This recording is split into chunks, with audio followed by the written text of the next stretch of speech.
Being able to submit is this idea of having some humility in our life. And a lot of us as men, we don't want to embrace humility. And that's one of the three characteristics that you need in order to be a good man. First of all, you must have humility in your life. You must be able to gain humility in your life.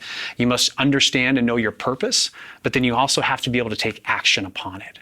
You have those three things and you can be a good man. When you submit to somebody else, then what you're doing is telling them that you are teachable, that you honor them and that you respect them, and that you are willing to take their advice and do something even greater with it. And I will tell you, I have not met one mentor so far that has not been excited when I have given them the opportunity to be my mentor and said that I want to take what you've got, I want to take your wisdom, and I want to take it to an even greater level. Are you okay with that? Welcome to the Fitness CEO Podcast, a show dedicated to helping fitness entrepreneurs launch and grow successful gyms. Here's your host, Bryce Henson.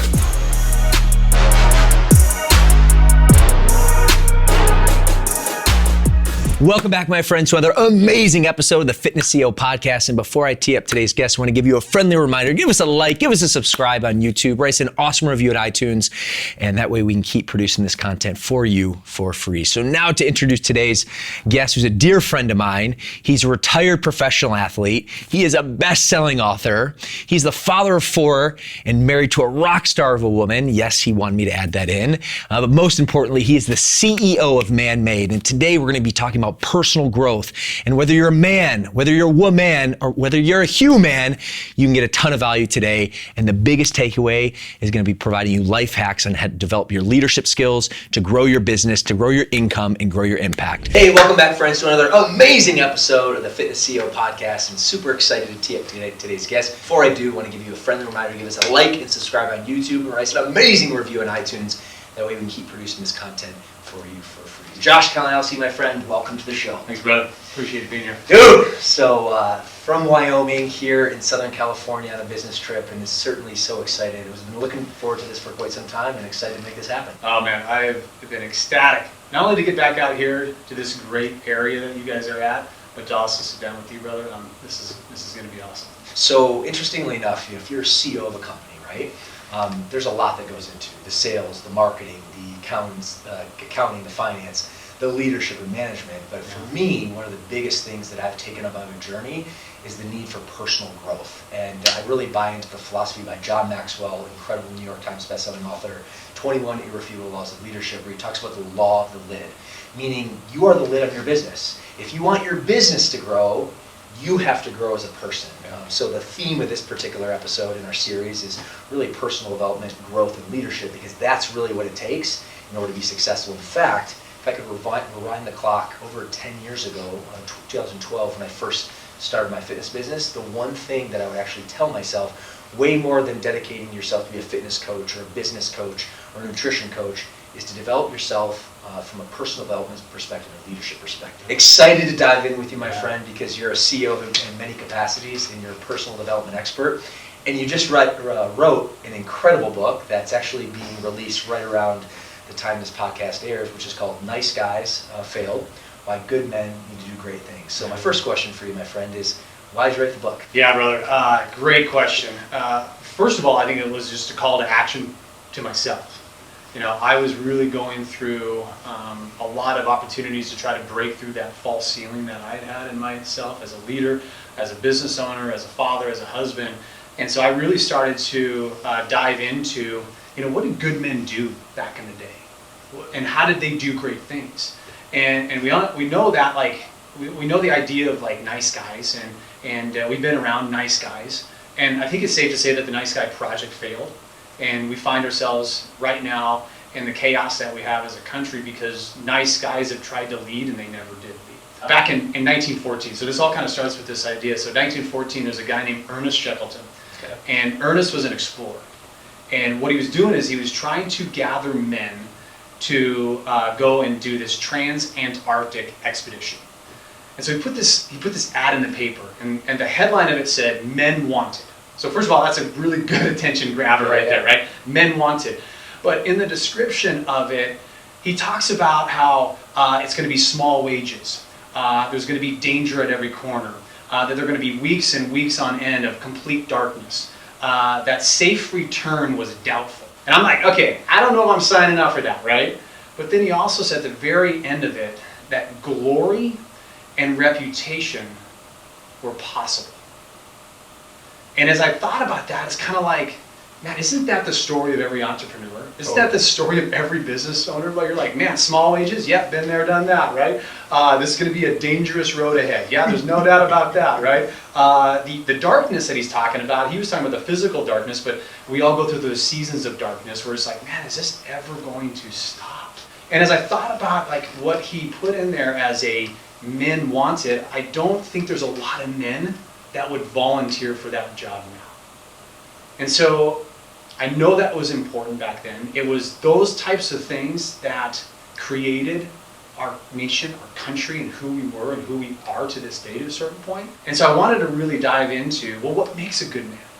And how do we equip men to not only just be good, but to also do great things again? And that's an incredible takeaway and analogy to like the life of an entrepreneur, the spirit of an entrepreneur. That's an incredible foundation to start. So I want to dive into some of the chapters in the book. Yeah. And really like specifically there's one that really called my attention that I want to kind of dive into. And I have some notes here, but the chapters that I don't have from memory are A Good Man Believes. A Good Man Needs Scars, which we're going to circle back to that. A Good Man Has Courage. A Good Man Obeys. A Good Man Submits, which I'm actually interested about as well. I don't know if you have time to shed some light there. A Good Man Loves, and A Good Man Doesn't Care. So for me, as I'm kind of like seeing the framework of that, two that came out to me is, we'll start with, why does a good man need scars? Well, it's a great question because I think right now that we always talk about, how the brain diverts us from disaster, and we're always the brain's trying to save us from getting, as they talk about, like getting eaten by a saber-toothed tiger, right? It's very important for us as men. If we, like, once again, I go back to, like, if you want to be a good man that does great things, you have to be willing to go get scars. And oftentimes what we talk about are the internal scars that a man has, and those are the things that can really that can hold us back from creating greatness in our life. But what we're talking about specifically here is the exterior scars, the things that people can see, the physical scars that you obtain. There's a great story. There's a guy named, his name is Gentleman Jack, that was his nickname. The guy's name is James Corbett, and in 1892, he got in the ring with a guy named John Sullivan. Now this is boxing right here, right? And at that time, boxing was not a very legitimized sport, right? They had bare knuckle fights that were still going on. Some of them were illegal and depending on where you're at. The rounds just went forever, 60, 70, 80 rounds these guys would fight. Men would fight hundreds of times in an entire year. The down count was 30 seconds as opposed to what it is 30 seconds. 30 seconds, right? I'm like, that's a lifetime. Like the guy could get water down there. The guy could take a nap for 30 seconds, right? Now it's, of course, it's 10 seconds. But when James stepped into that ring, he knew exactly who he was getting into the ring with. John Sullivan, AKA the Boston Strongman, which I don't know if I want to get in a ring with a guy named the Strongman, right? Because you got to believe that he earned that reputation. Right. And he did. Two great stories about John was, there was one time that he fought a guy in France. He went 61 rounds with him. How is it even possible? Yeah, I don't know. It's crazy, right? 61 rounds, and it was a bare knuckle fight. And the reason why bare knuckle fights were outlawed is because of the brutal beating that these men would punish each other with, right? In the 61st round, finally the cornerman had to wave the entire thing off because both men couldn't even lift their arms. This is the guy that he was getting ready to fight. Another one was against a guy named Killian. And 44 rounds into the fight, John is getting worked. He's just getting beat down, right? He goes into the corner. He throws up, composes himself, gets back into the ring, and then goes 31 more rounds with his opponent. 31 more. The opponent's side guy finally threw in the towel because of the brutal beating that John put on. This is a guy that's going to lose the fight. Threw up and then came back into the round, right? Came back into that ring and won after 31 fights. So as John is getting into the ring, not only did John outweigh him by 30 pounds, he was also taller. James knew who he was getting a fight with. Now, everything was on the line, and so what it did was, the fact is, it didn't make him shy away from going into that, What it did is it made the chance for victory that much sweeter. But the other thing is, of course, John knew exactly who he was getting into the ring with. Because James Corbett had a reputation for being a really damn good boxer. Both of them went 21 rounds, right? They finally started the fight, 21 rounds, and it was a brutal beating by both of them. And finally, in the 21st round, James Corbett landed a ferocious left hook, knocked John to the ground. It was heard throughout the entire auditorium. That's how loud of a knockdown this was. John never got up. The match was over. It was later punned, the match where the man beat the man. Those guys had scars. Those guys had outwardly scars that they could physically see with each other. But it didn't scare them away from going into that ring and battling that day. And unfortunately, we as men are scared to go get scars. We're scared to go get the chance, to take the chance. We're scared to go do the thing that might be painful, that might be this time where safe return is unavoidable, right? A good man needs scars. We need to go do things again. We need to feel that fear.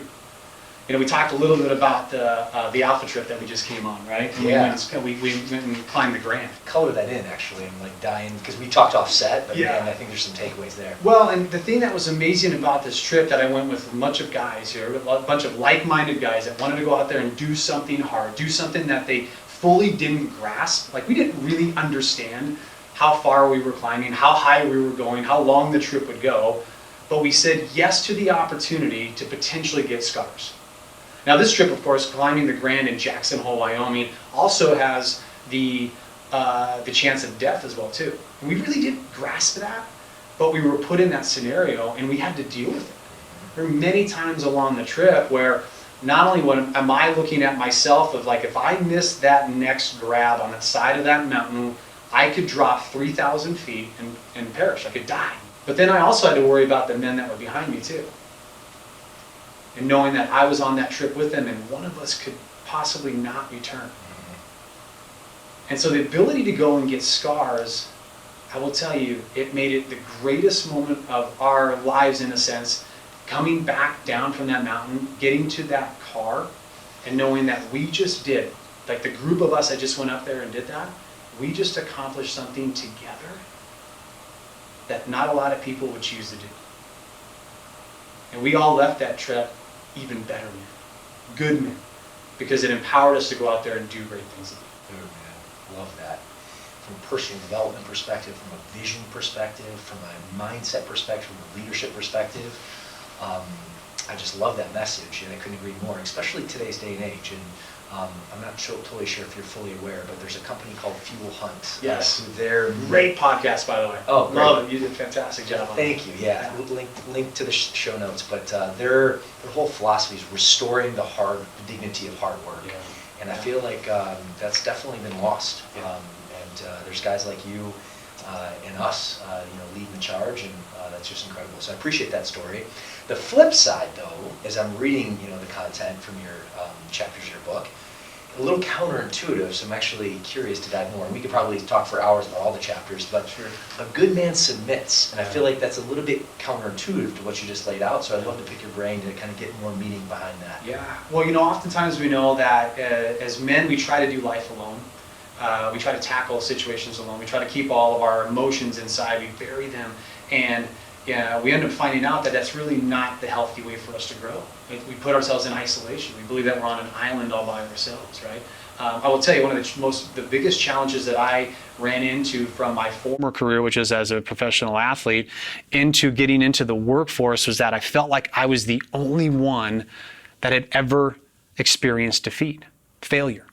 And so I created an island where I couldn't even communicate with anybody else. I wasn't willing to listen to anybody else. I wasn't willing to get direction from anybody else. I was going to tackle it all by myself. And the idea of a good man submits is this idea that you have to go find good men in your life, good men that did great things. And then you have to be willing to sit at their feet. You have to be willing to talk to them and ask them questions. You have to be willing to be vulnerable to them and allow them to see where you're at and where you're struggling and where those false ceilings are in your life, so that they can nurture you, they can pour into you, you can gain their wisdom, so that you can move towards that man that you seek. Being able to submit is this idea of having some humility in our life. And a lot of us as men, we don't want to embrace humility, right? And that's one of the three characteristics that you need in order to be a good man. First of all, you must have humility in your life. You must be able to gain humility in your life. You must understand and know your purpose, but then you also have to be able to take action upon it. You have those three things and you can be a good man. When you submit to somebody else, then what you're doing is telling them that you are teachable, that you honor them and that you respect them, and that you are willing to take their advice and do something even greater with it.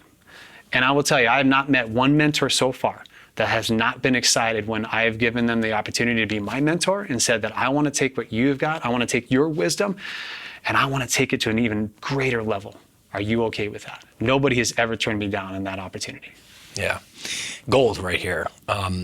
I love that so much. And what we talk about from a leadership perspective is having that white belt mentality, that humility factory installed or learned, right? It's just so important. And if you're going to not only learn how to execute and be a better leader, but also to lead men, you have to have that mindset. And I think that's a huge takeaway from, that chapter. So I'm glad you were able to show some light there. And then going back to the needing scars chapter, and it's just a perfect analogy of, the spirit of an entrepreneur has dark days. It's harder than you think. You're going to get beat up. You're going to wish that all the days were exciting and sales and marketing were, firing all cylinders. But the reality of the situation is they're not all that way. And you're going to get hit hard, and you're going to hit hard, and you're going to hit hard again. Yeah. It's about, getting off that mat and keep on moving forward. So incredible takeaways, not only from the book, but also to our audience in terms of, how they can continue their journey as entrepreneurs or wantrepreneurs on that path to be CEOs.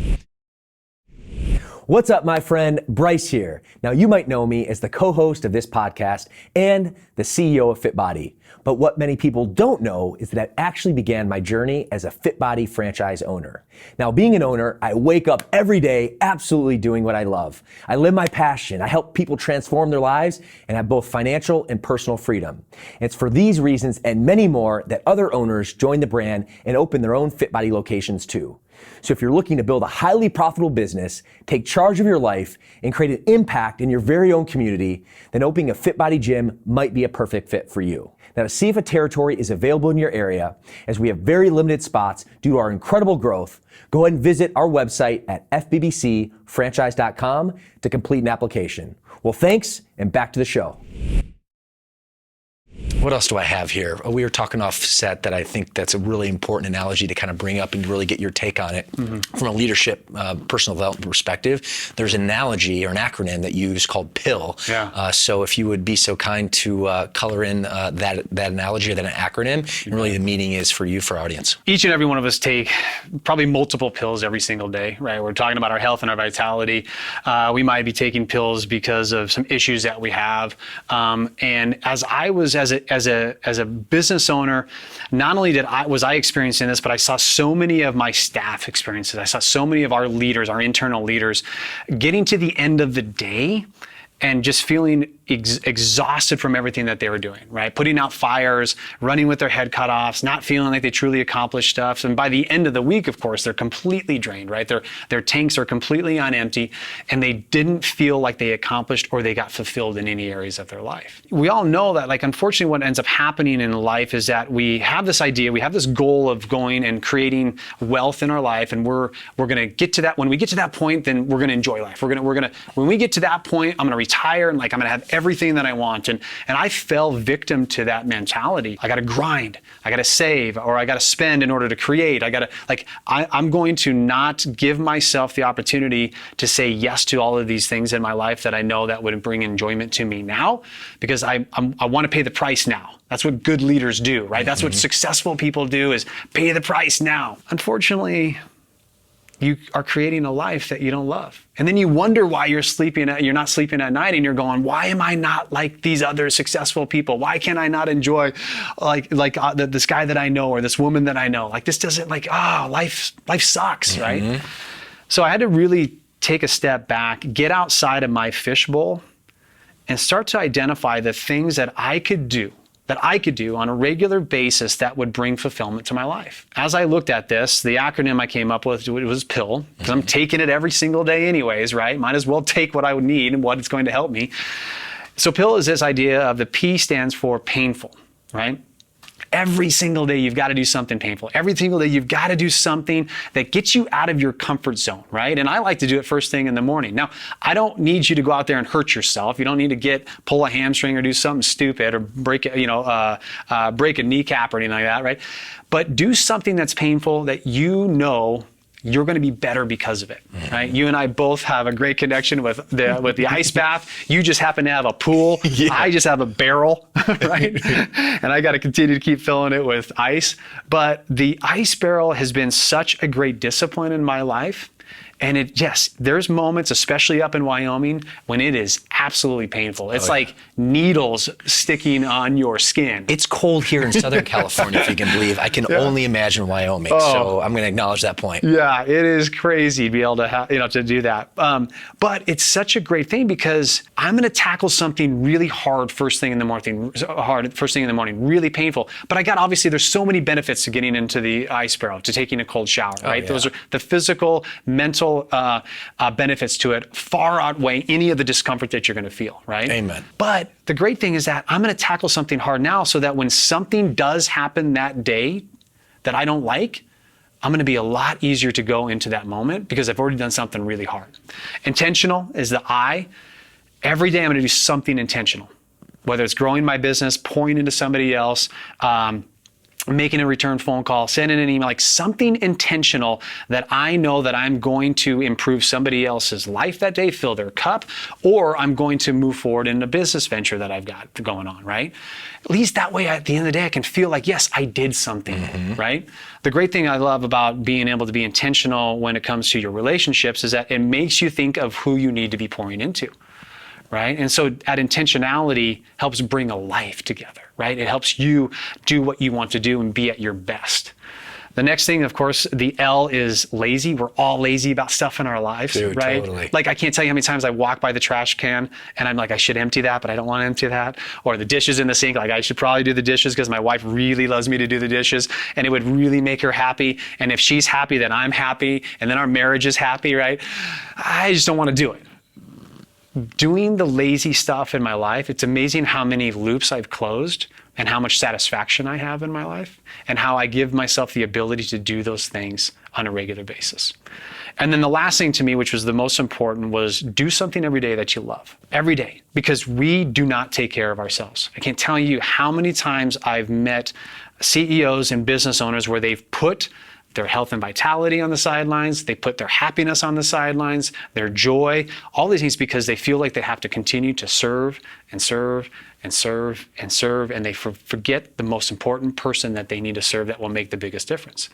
You know who you're talking to right now? Yeah. Me, man. And certainly our audience, but like this is just spot on. Yeah. It's unbelievable. And I had to learn how to do this, man. This wasn't something, first of all, I didn't feel worthy of doing that because of the failures that I had in my past. I was on such a mission to prove to other people and to myself, once again, that I could be successful or that I was worth it, that I did not take care of myself. Not in the healthy way, right? And so for me to be able to do something that I love every single day, and for me it's like a workout. I love working out because I know how I feel after that workout. I know when I get a great sweat in and I push myself, I know how much more powerful I am for those that I serve and those that I'm surrounded by, right? Totally. So you have to pick what you love. I'll tell you a great example of this is one of the leaders internally within our organization. She came to me and she said, hey, listen, I really love watching Netflix, but I know that great leaders don't watch Netflix. And I was like, well, why do you say that? Like, what do you mean? Why don't they like? No, they don't do that. They either read or they're doing something physical. Or they're working out. I'm like, no, this isn't about anybody else. Like, if you love watching Netflix and this fills your cup and this makes all that hard work that you just did that day, if that makes you happy, then you need to do that. Now, do you do that at a healthy, uncontrolled way? No, I don't. I only did it okay, fantastic. Anything that we do that's good on an unhealthy way is not good for us, right? Mm-hmm. But she just did it in incremental times throughout her week. And she needed permission from somebody else to say, no, you can do that because that's what makes you unique. That's what makes you who you are. Don't try to be somebody else. Be yourself. And so the daily pill allows you to pick what you believe is the painful thing, the intentional thing, the lazy thing, the thing that you love. Don't follow anybody else because you're not living anybody else's life. Their life is already taken. You have yours. Live that way and live it to the best.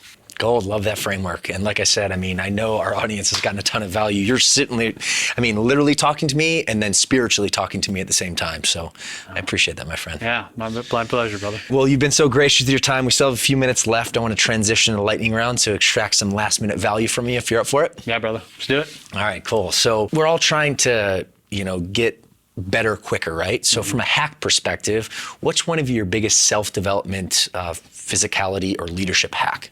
The Whoop band has been the greatest thing for me in my performance and understanding exactly, how much sleep I got, which is huge, right? We know how important good sleep is, right? Yeah. Checking my HRV. Looking at my recovery. When you stress yourself and your body during the week, you need to be able to take a step back and say, okay, I need to recover. There's a reason why I don't feel good right now. When we came down off of the Grand, my stress level was at a point that I had never even remotely came close to achieving, right? Hard workout for me is 13.5. When I coach baseball for my boys, I'll get up to like a 14.2. So I have more stress in my life coaching baseball than I do doing a real hard Murph workout or a HIIT workout. When I got off the Grand, my stress level had hit 20.4. Whew.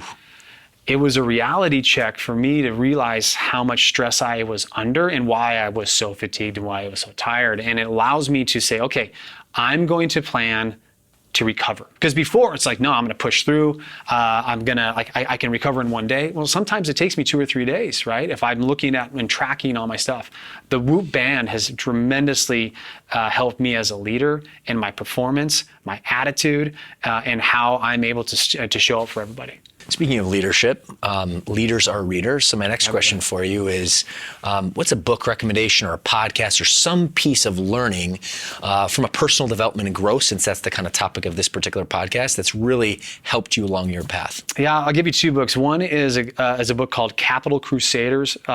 Todd Martis. I had an opportunity to meet him and hear him live. He is a tax lawyer.